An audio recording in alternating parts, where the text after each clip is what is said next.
Now, I had already finished few chapters of modern physics. I had already finished Bohr model of atom. I had finished the photoelectric effect. I had finished discovery of electron, and I had finished X-rays. Beside that, beside that, the nucleus chapter हमने काफी पहले complete कर लिया है. Now let's continue this modern physics and finish it in this week. हमारा modern physics का एक आखिरी चैप्टर बचा हुआ है, and that is solids and semiconductors. हम इस चैप्टर को भी इस सप्ताह पूरा कंप्लीट कर देंगे. इनफैक्ट इन द मिड मैंने केमिस्ट्री का सॉलिड स्टेट चैप्टर इसीलिए कराया था because that would be a nice continuation. Solid state में हमने अलग अलग तरह के क्रिस्टलाइन सॉलिड्स, उसमें पार्टिकल्स के अरेंजमेंट को समझा और उनकी कुछ फिजिकल प्रॉपर्टीज को भी समझा. In this chapter solid and semiconductors,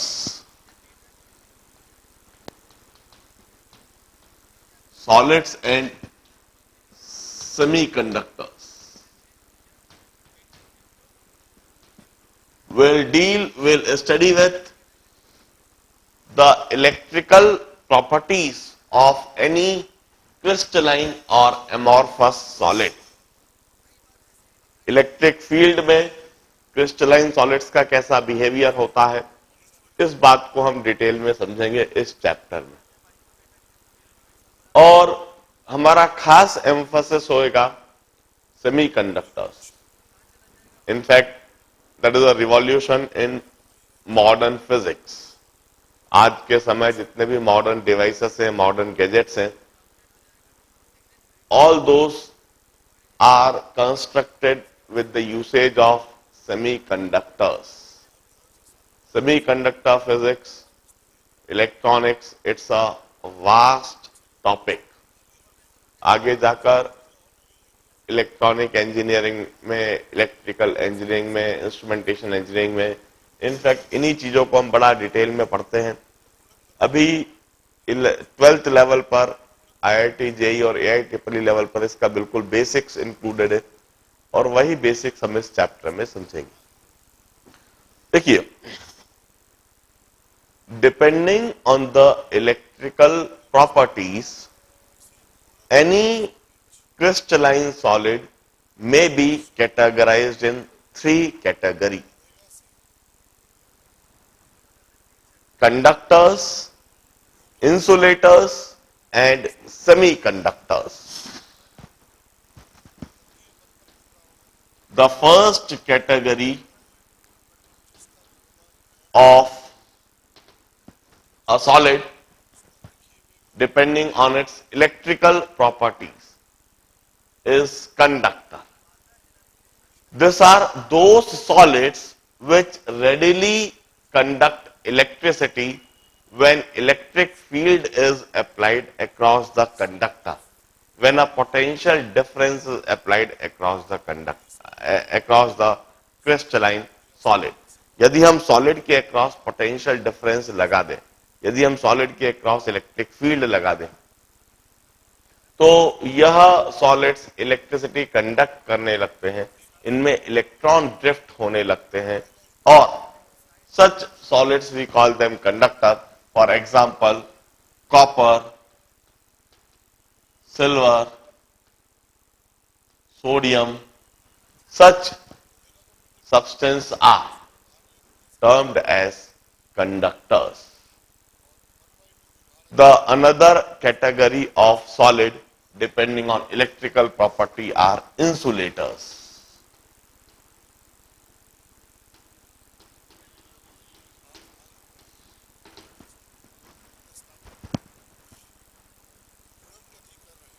They does not conduct electricity when potential difference is applied across, when electric field is applied across. आप इनके अक्रॉस साधारण पोटेंशियल डिफरेंस लगाओ या साधारण इलेक्ट्रिक फील्ड लगाओ तो यह कंडक्ट नहीं करते हैं. फॉर एग्जाम्पल डायमंड और quartz. Diamond crystal or quartz crystal, they does not conduct electricity. In fact, they would need very high potential difference. They would need very high electric field. Only in that condition they may conduct anyway. Their conductivity would be very poor. Their conductivity is in the range of 10 to the power minus 24 times the conductivity of conductors. Their conductivity is 10 to the power minus 24 times.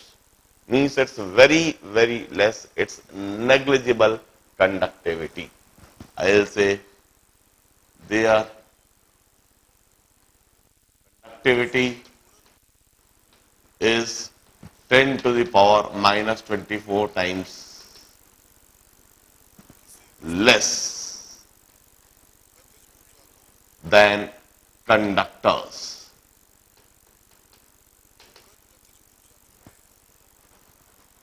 That's why we used to say they are poor conductors. They does not conduct any electricity. In between this conductors and insulators, we have got a special category of crystals. We call them semiconductors.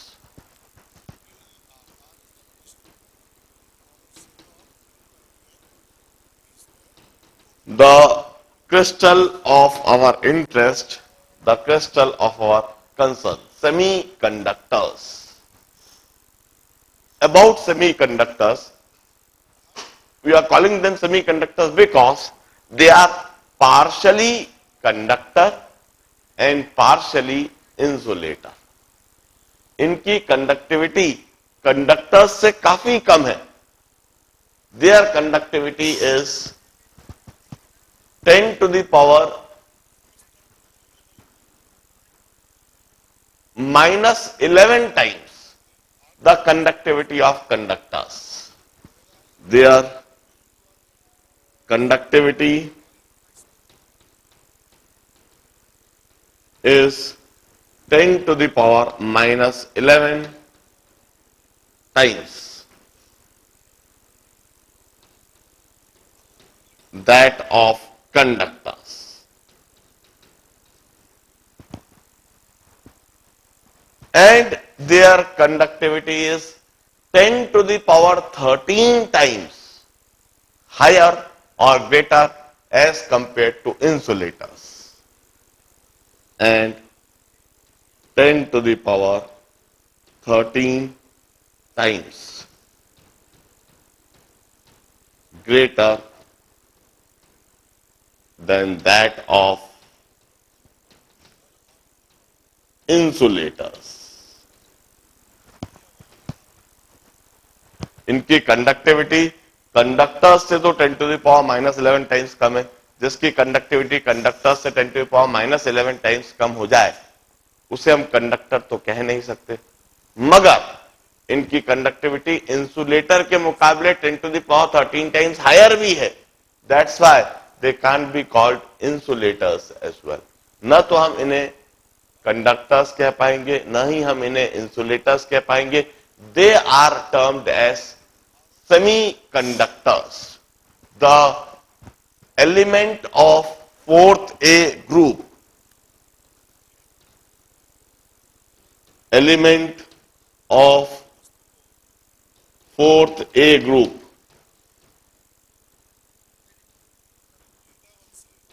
that is silicon and germanium.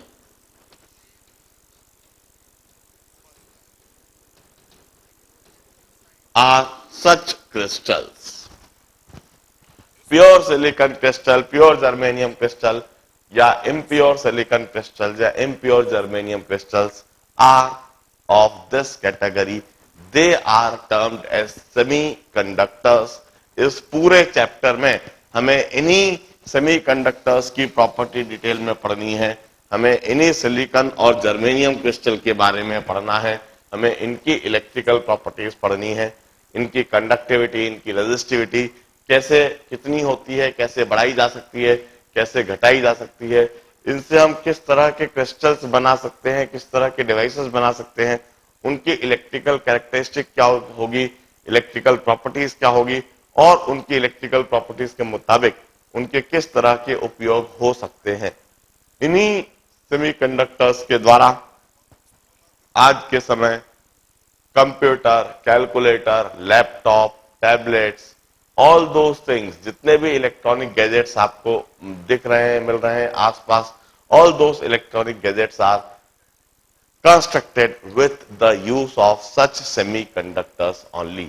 In fact, this semiconductors had replaced all the age old, जो पहले electrical heavy electrical engineering होती थी, उन सभी devices को, उन सभी gadgets को हटा के आज के समय यही चीज सबसे अधिक इस्तेमाल हो रही है। अब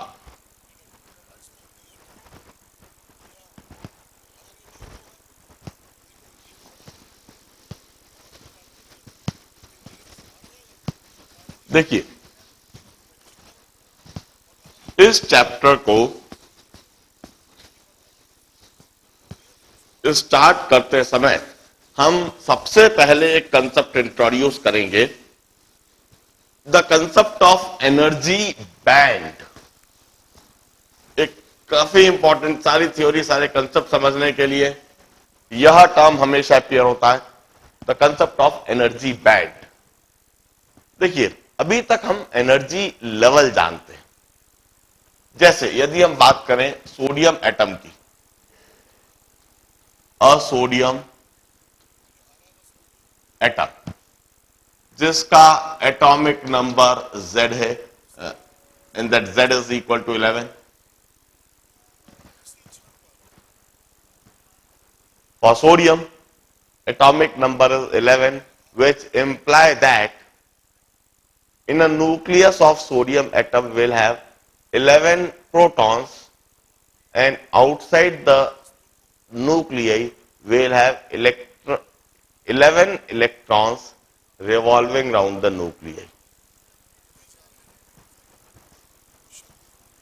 दो इलेक्ट्रॉन 1s में होंगे, दो इलेक्ट्रॉन 2s में होते हैं, दो इलेक्ट्रॉन 2p में होते हैं, 6 इलेक्ट्रॉन 2p में होते हैं, and we have got 1 electron in 3s suborbit. If I draw this situation,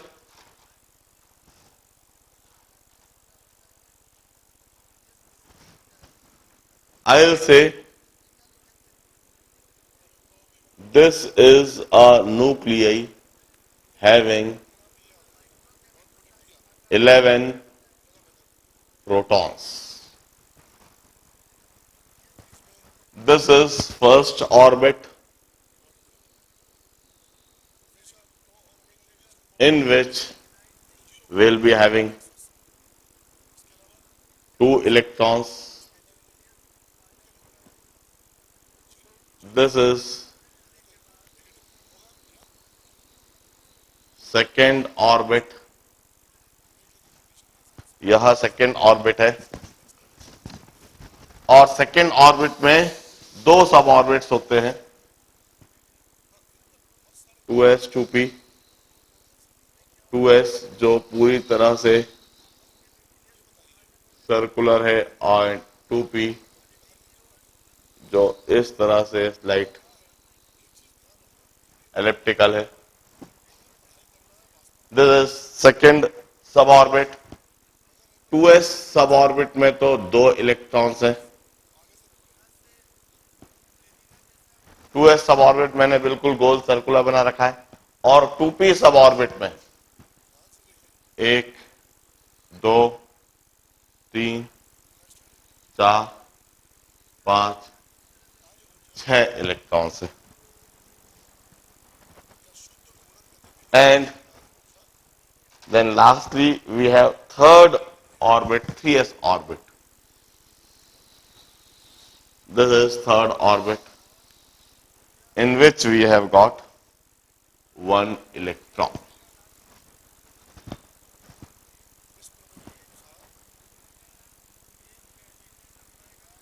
This is situation of a sodium atom. If we discuss about an isolated gaseous sodium atom, if this is an isolated gaseous sodium atom,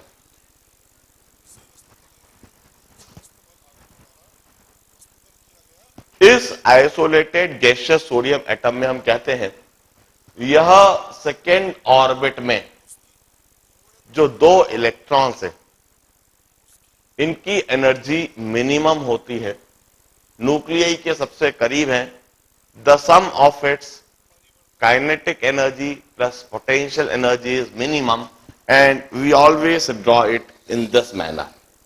this is 1s sub orbit of sodium atom. इसकी सबसे कम energy है और इसमें दो electrons हैं. This is energy level of 1s orbit. क्योंकि यह nucleus से सबसे करीब है, सबसे कम एनर्जी है. यदि हम बात करें सेकेंड ऑर्बिट की, इसमें 2s सब ऑर्बिट और 2p सब ऑर्बिट, हम कहते हैं इसकी एनर्जी 1s से ज्यादा होती है. 2s सब ऑर्बिट में जो दो इलेक्ट्रॉन हैं उनके पास a total of kinetic energy plus potential energy, total mechanical energy 1s से ज्यादा होगी. 2s कहीं इधर होएगा और इसके अंदर दो इलेक्ट्रॉन, इनकी एनर्जी थोड़ी ज्यादा, 2p की और भी ज्यादा होगी, स्लाइटली ग्रेटर देन 2s. और इसमें 6 इलेक्ट्रॉन्स हैं, 1 2 3 4 5 6.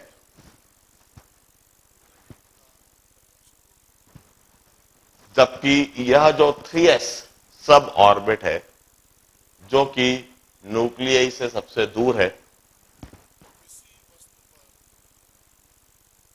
इसमें इसकी एनर्जी 1s से ज्यादा, 2s से ज्यादा, 2p से ज्यादा, कहीं इधर होगी 3s. और इसमें सिर्फ एक इलेक्ट्रॉन है. ऑल्दो सोडियम एटम में 3p और 3d सब ऑर्बिट है, यदि उनमें इलेक्ट्रॉन होते तो उनकी एनर्जी कहीं इधर होती. But this sub orbits are vacant in case of sodium. We used to say this is the energy level diagram of an isolated gaseous sodium atom. एक आइसोलेटेड गैसियस सोडियम एटम में यह energy level diagram. It simply means कि 1s में एक fix energy है, 1s में जो electron है उनकी एक फिक्स एनर्जी है और it's at this level. When you compare it with another suborbit, it have got minimum energy. Minimum energy इसलिए क्योंकि यह न्यूक्लियई के काफी करीब है. हम कहते हैं जो ऑर्बिट न्यूक्लियई के जितना करीब होता है उसके इलेक्ट्रॉन न्यूक्लियई से उतना ही टाइटली बंधे हुए होते हैं, उनकी एनर्जी उतनी ही कम होती है, उनकी आजादी उतनी ही कम होती है. वह फ्रीली कहीं भी नहीं आ जा सकते जिनकी एनर्जी जितनी कम है, न्यूक्लियई के जो जितना करीब है. न्यूक्लियस जितना अधिक बंधा हुआ है उसकी आजादी उतनी ही कम है। इसी तरह से 2s सब ऑर्बिट का यह energy level, 2p, then 3s, 3p, 3d. If we have got 1 mole of gaseous sodium atom, isolated gaseous sodium atom, separated from each other by infinity. Now just imagine this situation. हमारे पास 1 मोल gaseous sodium atom है, means Avogadro's number of gaseous sodium atom. If we have 1 mole of isolated gaseous sodium atoms, 1 मोल का मतलब होएगा Avogadro's number of sodium atoms.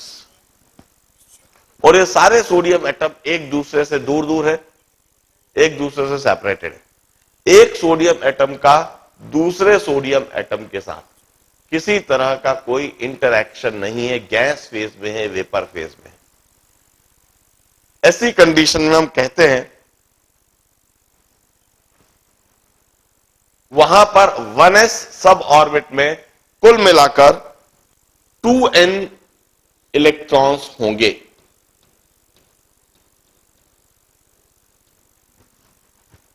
और उन सभी 2n electrons का energy level यह फिक्स होगा। 2s ऑर्बिट में इस एनर्जी वाले कुल मिलाकर यह भी 2n इलेक्ट्रॉन्स होंगे। n एटम्स हमने लिए हैं। 2p सब ऑर्बिट में कुल मिला के इस एनर्जी वाले 6n इलेक्ट्रॉन्स होंगे और इधर n इलेक्ट्रॉन्स होंगे। This would be the situation if we have got 1 mole of isolated sodium gaseous atom.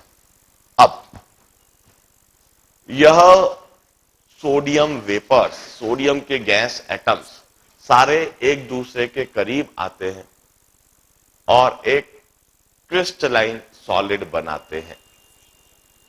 एक लैटिस क्रिस्टल में एक एक लैटिस पॉइंट पर जाकर बैठ जाते हैं, एक क्रिस्टलाइन सॉलिड बनाते हैं। जनरली हम कहते हैं sodium crystal exist in BCC structure. जो सोडियम क्रिस्टल होता है वह बीसीसी स्ट्रक्चर में एग्जिस्ट करता है।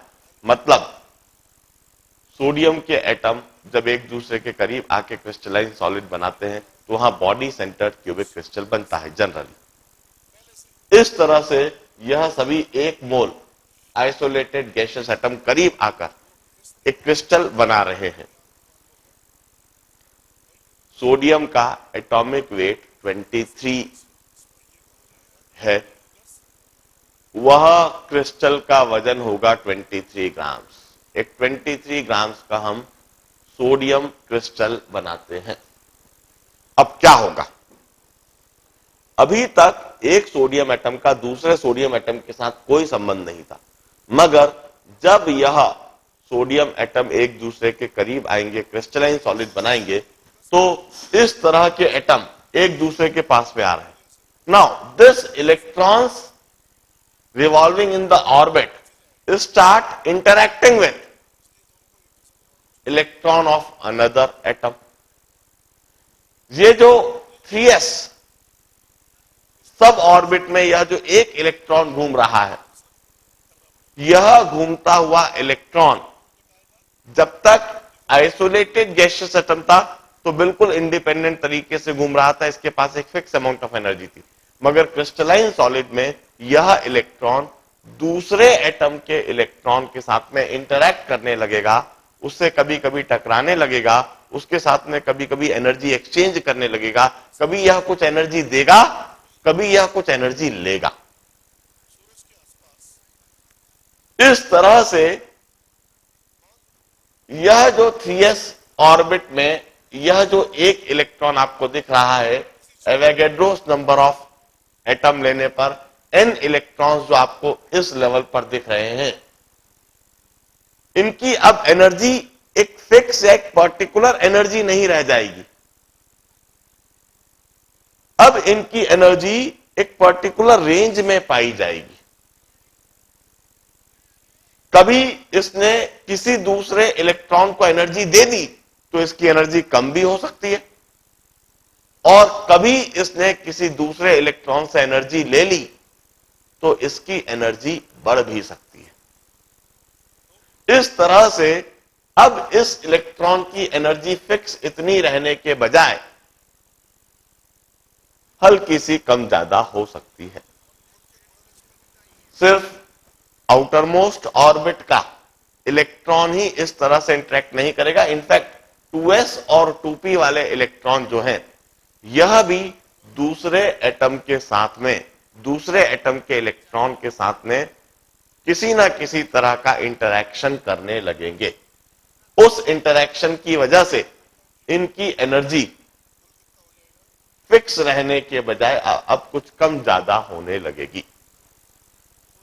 इसी तरह से 1s ऑर्बिट का यह इलेक्ट्रॉन भी, ऑल्दो हम एक बात पक्का यह कह सकते हैं कि मैक्सिमम इंटरैक्शन तो आउटर मोस्ट ऑर्बिट वाला इलेक्ट्रॉन ही रखेगा दूसरे एटम के साथ में, इसलिए मैक्सिमम एनर्जी का एक्सचेंज आउटर मोस्ट ऑर्बिट वाला ही करेगा।